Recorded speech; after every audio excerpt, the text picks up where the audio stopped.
Tara, samahan niyo akong magbulakbol sa Cafe Stella.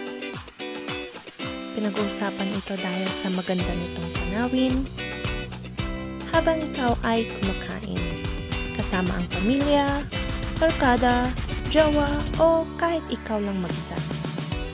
Located ito along Ambuklaw Road, right side kung galing kang Baguio. Linggo ng hapon kami nagpunta, kaya expected na maraming bisita. Pagdating namin, bumaba kami ng hagdan sa may bandang kaliwa.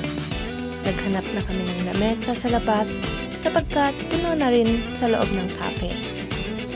Maganda ang pasaw sa labas lalo na pagpalubog na ang araw. Ngunit hindi rin namin nasaksihan dahil mukhang uulan. Kaya foggy ang kapaligiran.